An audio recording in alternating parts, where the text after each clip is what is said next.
What's up, guys? Hope you're doing well. I want to thank all my new subscribers, and I also want to thank all my existing subscribers. Um, Today is it's Labor Day weekend. It's Saturday, and I have some side work to do. I know I just posted a video about doing a hydro service on these, and this is the same mower that I had in here. I did a video. I was showing just some basic welding tips. And in that video, it wasn't really how to weld. It was just kind of giving some tips if you already know how to weld. But I'm going to start a playlist here pretty soon. I'm going to go real slow. I'm going to make maybe some 10-15 minute videos just going over how to start welding. If you don't know anything about welding, I'm going to start a playlist of videos showing you guys how to start. It's, we're going to, it's kind of like math. You've got to build up on, build a foundation where to start. So that's going to be coming soon.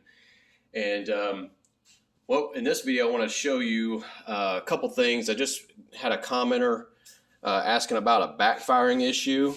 So I'm going to go over that. I'm also going to go over if you have a problem with your deck dropping. Okay. I got the fix for that. All right. On this unit. I think I do. All right. So we're going to go over that, but real quick, before I do this hydro service, I'm going to be doing a hydro service, just like I did in the other video. Got the filters right here, and also his drive belt pulley. I can hear it when it's running. I can hear it. And while I'm in there, I'm going to go ahead and do those, the drive belt tensioner arm bearings, which is this right here. And this is the spring that I believe is broken for his... that's letting he says the deck just drops sometimes as he's cutting. It'll just all of a sudden drop. So that's kind of bad when you're cutting grass. But real quick, I'm going to cut my grass.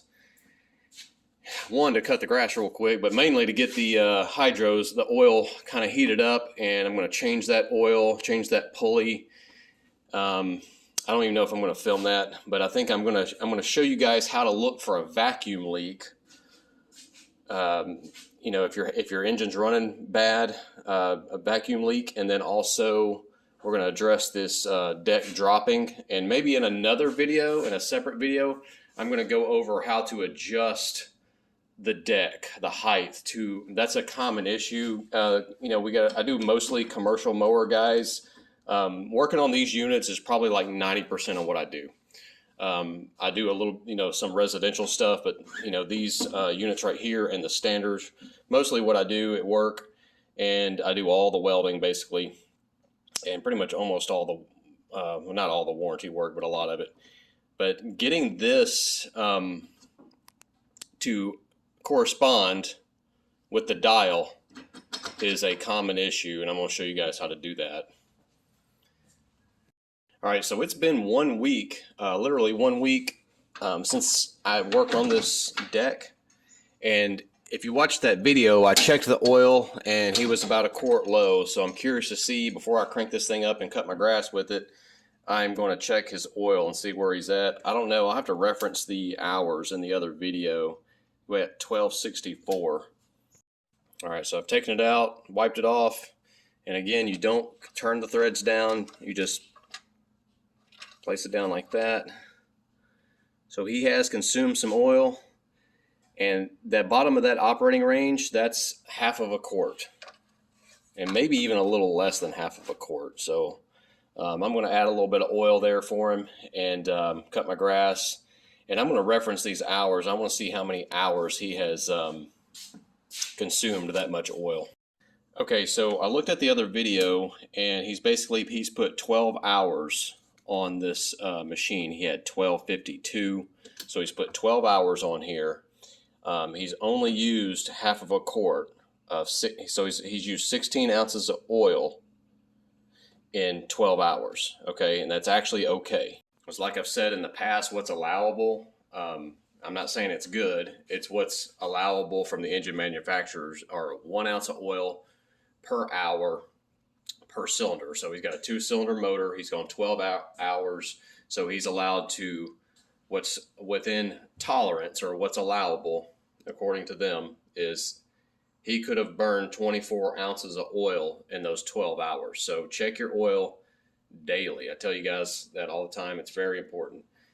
So he's okay. It's not great, but you know, he needs to check. I'm going to ask him if he's added any oil when I talk to him, because if he's added some oil, like say if he's already added another half a quart or a quart, then he's got some issues going on that we need to address. All right, so let's get on with how to check for a vacuum leak. Now, what'll happen is your engine will run very bad. It'll backfire. It will lack power. You're going to know something's wrong, but sometimes it really only does it. It might kind of go away as everything kind of heats up and expands. It may get a little better or worse or whatever. And most of the time what it is, it's like one of these gaskets around your carburetor. Maybe something's gotten loose, or you could have a, just a bad gasket somewhere. This particular one's going to be pretty easy to show you guys. So we got a gasket here and a gasket there, but you got things right here, like things that can happen. Start letting air into the carburetor where it's not supposed to be. So real quick, I'm going to blow this out with some air. Clean all this sand and everything out and away. So I'm going to crank it up, and then I'm going to take some carb cleaner. All right, and I'm just going to I'm going to soak as much as I can. If we start hearing it run different, you'll know there's an issue. All right, so let's crank her up and choke it a little bit.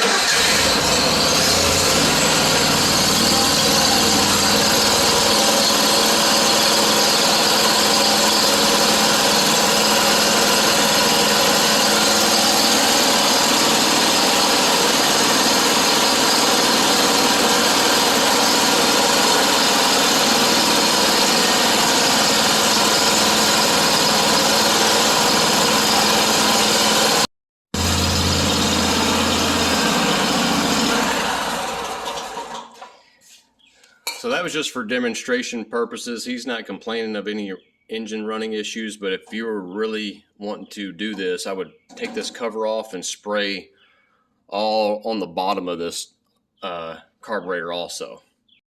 And just one other thing while this is reminding me, this fuel pump here, had a unit in this week and it wouldn't start. So what had happened was,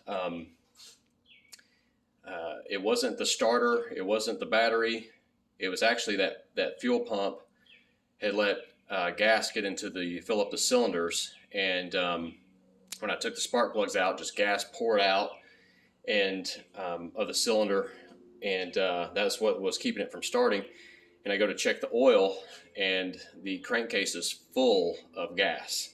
Now what happens is when those things go out, basically what it's using is the vacuum from the engine. And so it's dealing with oil, but it's using vacuum from the engine to pump the gas.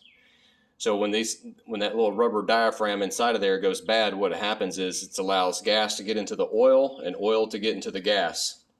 Now these are easy to change. They're about 35 bucks, but it can cause you some major problems. So that's another reason when you're checking your oil, smell of it. If it smells gassy, if you got a problem there, you need to address that.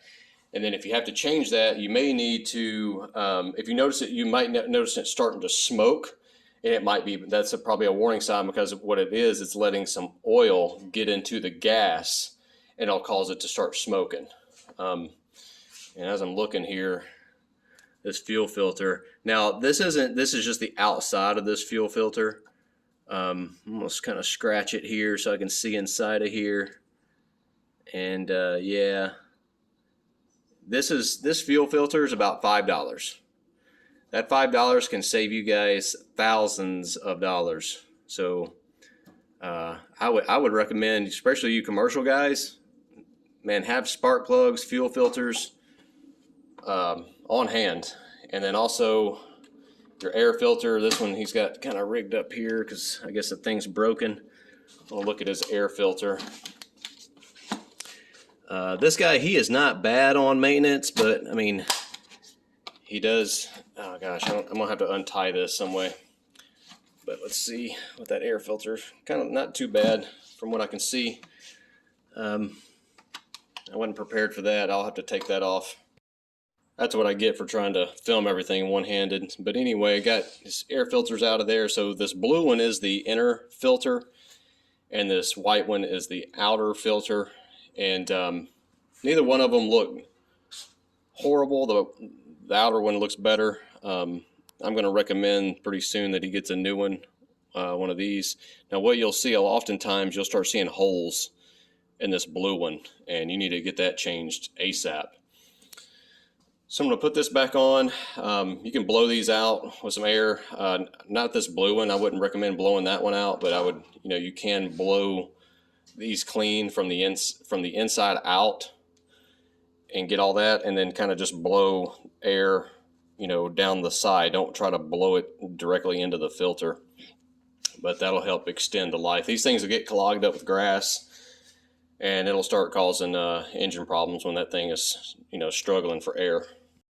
So I got the air filters back on here. I went ahead and just fixed this clip. It wasn't broken. It was just kind of bent and not really gripping too good. And he had like a piece of this other plastic that was broken. But anyway, it was in the wrong position. The top arrow's pointing up. You want this down. And if you ever do need to bend these, you can spread this part apart to get it out of there if you need to. But what was going on with this part here was bent out, so it wasn't really pulling the lid tight. And all I did was took a pair of Lino nose vice grips and it was easier just to do it with it on there. I put some needle nose vice grips on there like that, and then took my pliers right here and just kind of crimped that down to bend that down so it'll grip better. And now it's not nice and tight, and that's in the correct position. Now these can go in different positions. There's little slots, but like you can see right here, there's little slots that they can go in a bunch of different positions, but sometimes that plastic will break and not allow that the piece of this clip to get in there good, like that. So next thing I'm going to do, I'm going to go ahead and wash this all off before I cut and get everything hot. I'm going to wash the mower, then cut the grass, and then it'll be nice and dry, and I'll just use my air, blow it clean, and then I'm going to change that hydro oil, that drive belt pulley, those bearings, and then I'll get on to changing out that spring. Okay, you don't have to have a pressure washer, just a regular water hose will do, but I've had a bunch of mud and sticks and everything. I'm going to blow the rest of this out with some air, but just keeping it clean will help you see problems going through, washing things. And as I was doing everything, there was a big stick in here, finding those big sticks and stuff that could throw your drive belt and mess it up, have to replace an expensive belt. But just washing everything kind of helps you just keep an eye on stuff and look at things. Now when you spray everything down with water, what I always do, I know this is just going to shock the hell out of a lot of people. Some of you might not. Every electrical connection, like that's the clutch connection, WD-40. WD-40 stands for water displacement. The 40 is the 40th formula that worked for what they invented it for. The company only makes the WD-40. The company that makes WD-40, it's all they make is WD-40. It won't hurt electrical connections. All right, so like a little while ago, I saw his cap for this fuse was out, so I took the fuse out. There was some dirt in there, and I've soaked that down with some WD-40. That connection there. WD-40 will displace the water, and I could even spray this in the freaking key switch. It's not going to hurt it. But when you're cleaning all this stuff, like, it just gives a good lubrication to everything, gets rid of that water, and puts a film on it. I'll even spray it like all over the carb and everything. It helps all those linkages work a lot better. I can guarantee you, you're going to notice everything work better. I'll even spray like the, everything that pivots and moves and things like that, I promise you it's gonna last longer and work better. It's basically just gonna get all that water out of there, displace the water, and kind of lubricate it. Like I sprayed it on this his clutch. We kind of rigged that up one day because that thing came off and he couldn't pull it up, so I just tack welded a washer on there for him real quick. That works a lot better. This will work a lot better, and it's probably gonna, like, if these things get dry and bound up and you're pulling on it and everything, that's when it's gonna break. So don't be afraid to spray WD-40. You can pretty much spray it on anything. It's not gonna hurt it. These blades are kind of dull. I've seen worse, but I'm gonna see how well it does cutting my grass. And this thing being a 72-inch deck, it's gonna make short work of my yard here, my little yard. And it actually did pretty good, those dull blades. And this thing is like bringing a tank to a knife fight. I couldn't even get into here. It's just so wide, that 72-inch deck. And had some limbs that I'd cut from a tree, but I went over that stuff there and blew all that junk all over the house, so I got to rinse that down. But yeah, I'm gonna have to trim this all up with my my little push mower. Little area right here I couldn't get on the other side of that tree, but overall it did really nice.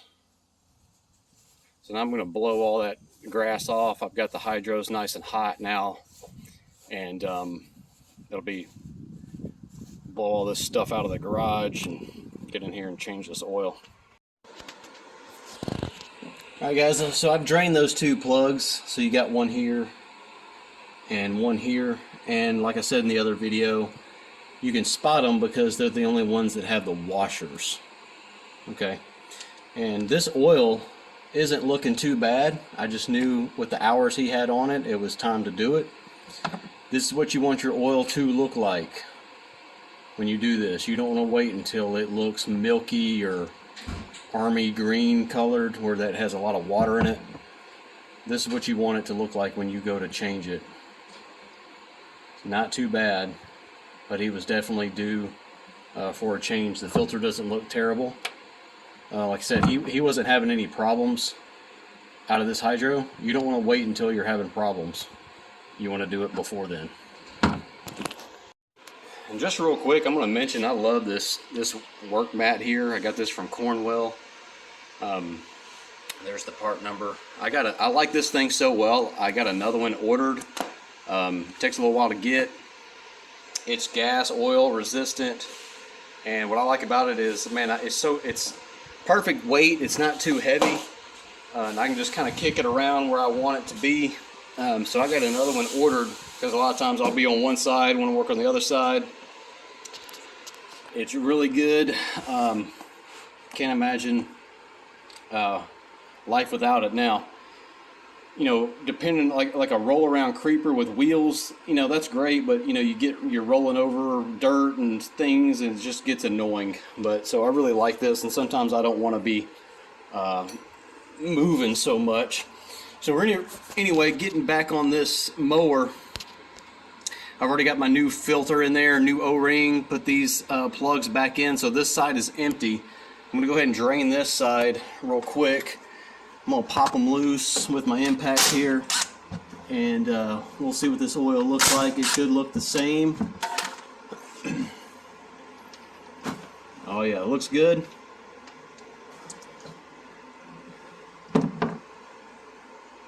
Looks real good. Now when you take these off, you want to put a lot of pressure into that plastic plug, because otherwise it'll try to strip out. I'm going to go ahead and pull this filter out. So this side here is draining out all the oil on this filter side. So if you drain that first, you won't get splashed with it, but let's see what this filter looks like.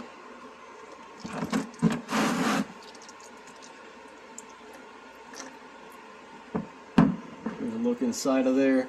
what I'm going to do, I'm going to jack the front up to help drain all this oil. I think I might take this plug out, and just now realizing that I'm usually at work I have the whole unit level, so I'm going to go ahead and jack up the front and help drain all that oil out.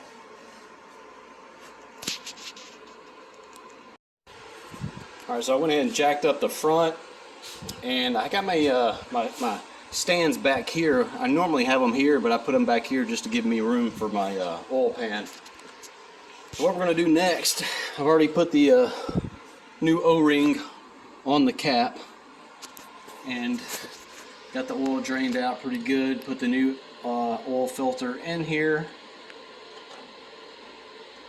and you want to make sure that the end goes into that cavity back there, you know, because like right here wouldn't be enough. You want to make sure it wiggles into that slot in the back and slips on back right there. And then carefully make sure you're putting this on straight so you don't cross thread it. And then again, guys, just snug it up with the ratchet. Don't over tighten it. That's the #1 rookie mistake for oil changes. That's why I don't go to Jiffy Lube to get my oil change, even though it's cheaper to get one of those places to change my oil versus me buying it and doing it myself. They got a bunch of rookies there changing oil, and they all seem to think that you gotta tighten the crap out of oil plugs, and they end up stripping it out. So now I'm ready to put my plugs back in here, and I might pop that cap off real quick and drain out any more oil since I've got it level, and then it's time to refill it with the hydro oil. No need to flush this system like I did on that last one, on that other video that had all that water and just really bad looking oil. This oil's, you know, relatively clean, so he's not going to have any problems. He's got 1,200 hours on this unit. These hydros are nice and clean. This guy takes care of his stuff. He brings it to me and lets me maintain it, and he knows I'm honest about everything. Next thing I'm going to do after this is change out this drive belt pulley. I can hear it when it's running. Those bearings are getting bad, and also the arm right here has got some bearings in it that are probably bad as well. So I'll probably end up changing those out next. Alright, so I've dumped 1 full gallon of High Guard in there. You see that hole back there? So there's the one tube going to that side, and then you got another one going over to this side. It already took that 1 gallon right away. So it usually holds about 1.5 gallons despite what the quantities say right here. Where is it? High Guard oil change 4.8. So this is a, what is this? A 950M.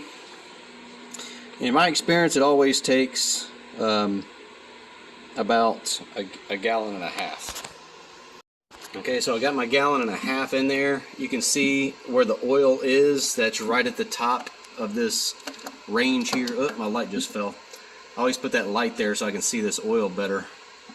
Let's see if I can reach and grab that. So you can see where the oil level is. I'm betting once I crank it up and run it a little bit, I'm going to get some air pockets out of there, and it's going to sink down right to the very top of this operating range. That's this slanted part on this reservoir tank there. It's a little sloped area, and you can see, since I'm using my light here to help me see, you can see where the oil level is. My camera will focus. That would be fine. I wouldn't lose any. You know, you got to have some room for for everything to expand as it gets hot. But I guarantee you, once I run this a little bit, it's going to sink right down and be right at the top of that operating range. So I've got another video of showing how to remove the drive belt, idler, tensioner, pulley, and arm. That's what I got here. But I'm going to show you real quick why I'm doing this. All right, one, you can see that can hear that. All right. Then also, these are the bearings. Let me get it out of my vise here. So when you have this out, you want to be able to rotate these nice and easy, and these are like really binding up. They're really rough. So while you have it out, go ahead and put on some new bearings for those, and I'm going to show you how to do that. I've actually shown that in another video. This takes a 15 millimeter. Here's the part number for this pulley. For most of you guys' units, like I said, go to Deere.com, know your PIN number, your product identification number, just to confirm you're getting the right pulley. But most of these zero turns are going to use this part number. You know, for this is the drive belt, or some people call it the traction belt. This is actually the tensioner arm and tensioner arm pulley. So on this one, there's a little sleeve inside of there that you gotta have to, you can see, I don't know if you can see, I can move it around. There's a little sleeve in between the bearings. So I always try to use like a curved, slightly curved punch, and then you'll go in there and kind of go to one side and get some good hits on that bearing, and then you might rotate it, move that, you know, that your punch will move that sleeve over where you're going to be hitting this side of that bearing on the opposite side. Already got it knocked out, just started a little bit there. Pop that out. Now I can flip this over, turn around, knock the other side out. There's that sleeve I was talking about. So now this side will be really easy.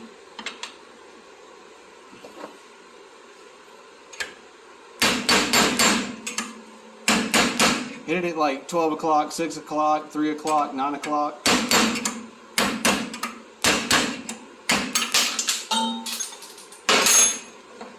Piece of cake. Now when you go to put the new bearing in, sometimes I'll put some anti-seize on the bearing just to kind of keep it from rusting up. This is aluminum, or this is steel. Now when you knock these bearings in, you do not want to hit the inside, only the outside edge. So it's oftentimes good to get like a maybe like a socket or something that's about the right size. At work I have some punches that I use. So, but one thing you want to do is I just put this against a flat, hard surface and tap that outside edge down. I'm gonna see, it might rock the camera a little bit here.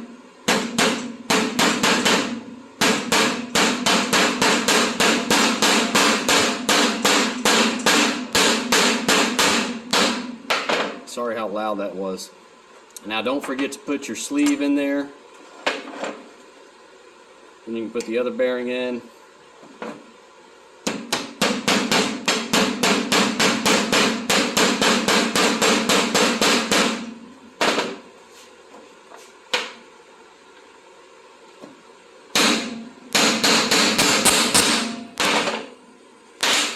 Alright, so now that you got it in, now's a good time to take like that bolt and line that collar up, so when you put it back in, you're not trying to fight that bolt, trying to fight that spacer in there while you're trying to put that bolt in there. And I do this while I have that pulley off. And the bolt that holds the pulley on, you want to put some red Loctite. This is red Loctite from the factory, so just put some red Loctite on there when you go to put this back on. And impact it on down, or get it pretty tight. I don't know what the torque rating is for that. I just usually use my impact. Loctite comes in these sticks, pretty nice, not very messy.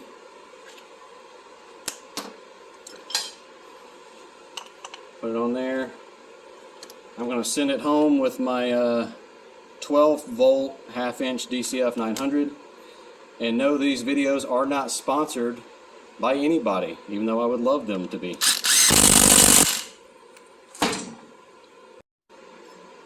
You shouldn't hear anything when spinning this. It should be silent. All right, guys, I'm going to put a link in the description of where I show you how to easily put that tensioner, that drive belt tensioner arm and pulley back underneath the mower. It's really easy. I'm kind of pressed for time today, but I'll put a link in that video. But one thing I wanted to show you, I have shown this in other videos where I use like a little piece of rope, like a little loop, and I use like a ratchet or a bar or something to release the tension on this spring. If you're ever in a super bind, you just need to release the belt, you know, to maybe replace a spindle or something, you can just, you know, rotate this belt right on along right through here and rotate that on and loosen it up. But I'm going to show you, but that's still going to leave tension on the spring. So I'm going to show you real quick. If you don't have a piece of rope, like I left that at work, I got a piece of, this is a 1-inch ratchet strap. So run you out about, 20 inches or so. Loop it around your hand, like so, like this. And then take this loop and put it around the spring. And I'm going to try my best to do this one-handed here while I'm holding the camera. I don't know where my cameraman is. Alright, so now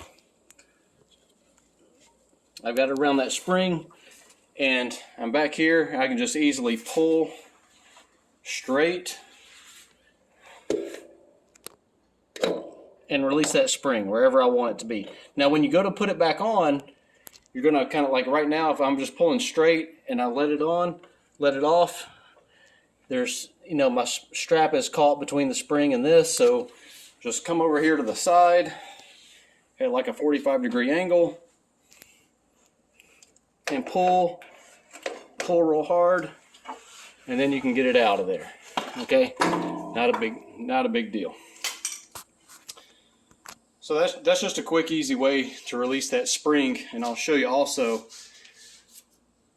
The long part goes towards that arm, and the short part of that spring, the short hook, goes on this part. I see people swap it around, and they, have problems with that spring.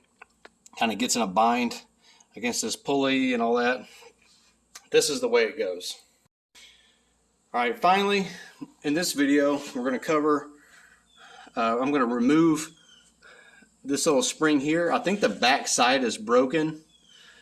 And what happens is, this side, this is the transport mode. So when I press on that lever, it's, I can rotate this yellow knob and this will come out. All right. Now the other side of this little spring right here fits in this little groove right here. It has another one on the back. I'm gonna turn the light on. That goes into these notches. So I'm gonna remove these two 10mm bolts right here that hold this spring on. And I'm betting that this piece is broken. And I got a new one here because the customer says every once in a while the deck just drops. And here's the part number for that spring. And what I'm thinking is that this part right here, I'm betting it's broken off. Sometimes it breaks off right here, but sometimes it breaks off like right in here. Alright guys, so I got the old spring removed, and just as I expected, it has broken right there. So there's basically no retention for this height. This is a height adjuster cam. This piece right here is one piece. I think I did another video. It's been a while. I don't even remember. Not a very popular video. Very niche video. But for you guys with the John Deere Z-Traks. Anyway, this is one piece. It's aluminum. I replaced this a while back because this was all just really worn really bad. It's already kind of worn again. But basically that spring goes into these little grooves here. And the customer, he was like, man, it keeps just occasionally, very rarely, it'll spring down. And so I was like, okay, it's got to be this spring is broken. And I could feel back there with my finger, but I couldn't feel this part of it. So I went ahead and ordered this spring for him while I was doing this hydro service. And this is going to solve his issue. So real easy. All I did, I got it up in the highest position, and I have it where the transport mode lock cam part right here, this is a different piece than this. So I got that in locked position. So I'm just going to kind of wiggle this into position and start those bolts. And unfortunately, it's kind of a little hard to get a ratchet. I don't even have a ratchet that will fit in there. So I just kind of finger,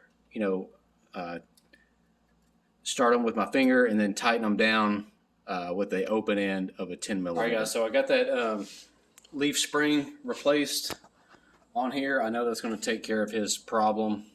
Got the new one installed here, pretty easy.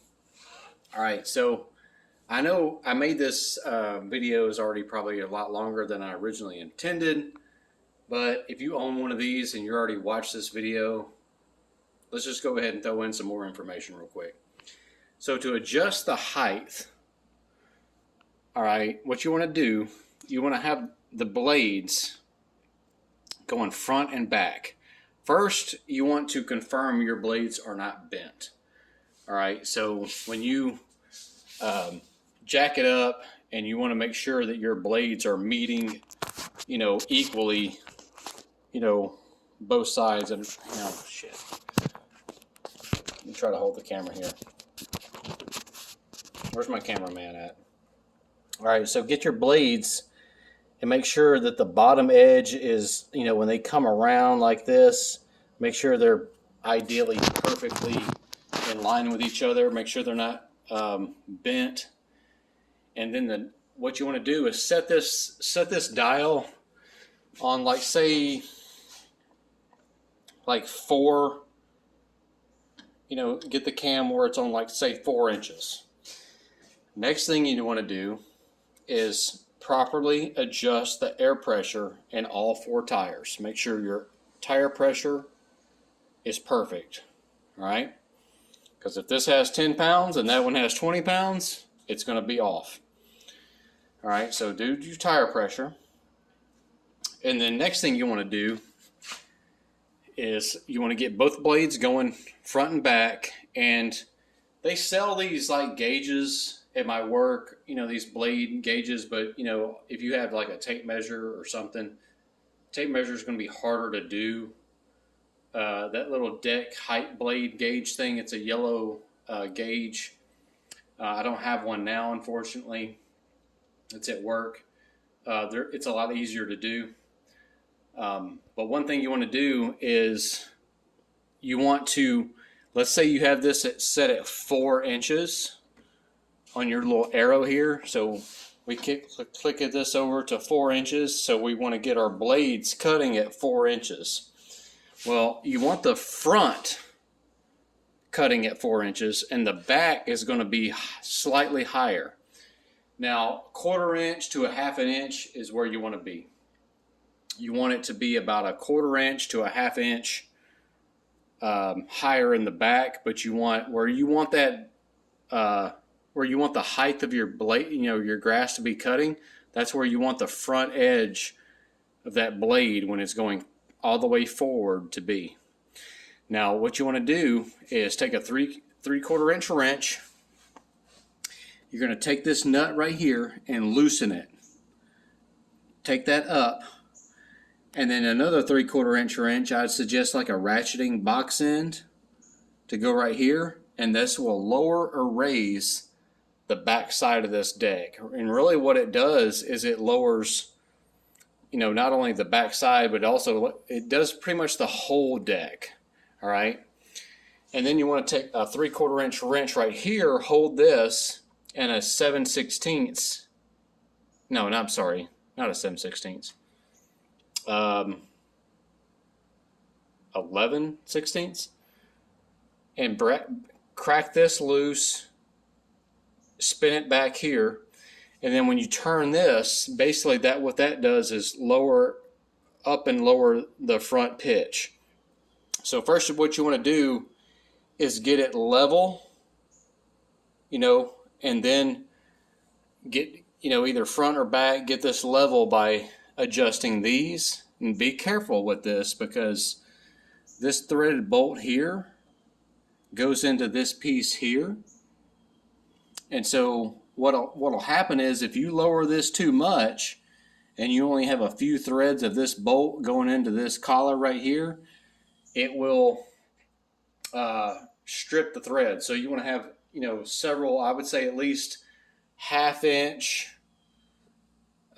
threads of this bolt here inside of that piece, this piece here that my finger's touching. All right. So once you get it level, and this procedure is going to take some time. It's kind of annoying. All right.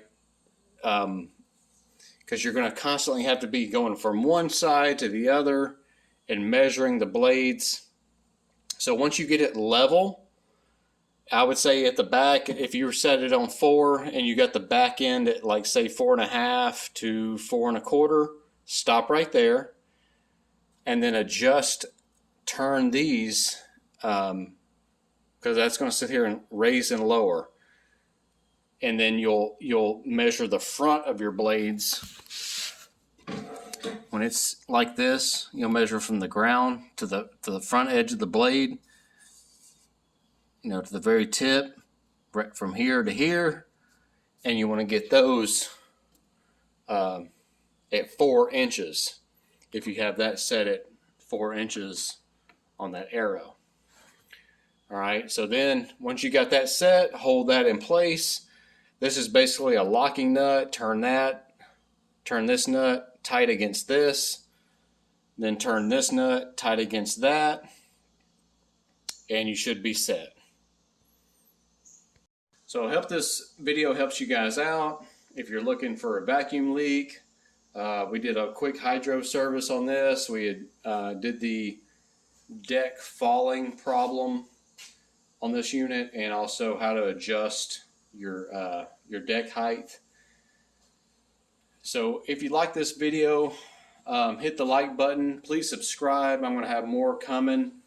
There's just so many things to go over on these units. If you have a question or something very specific you want me to cover, leave a comment, and next time that issue comes up, whether it be at work or here on my side projects, I'll make a video about it, or at least try to help you out, answer your question. And again, I'm going to have some other videos about welding and some tools, so stay tuned. Again, please subscribe, hit that like button, and thanks to all the new subscribers. Special thanks to all my subscribers, my old past subscribers that have stuck with me. So hope you guys are having a good day. Happy Labor Day, and I'll see you next time. Thanks.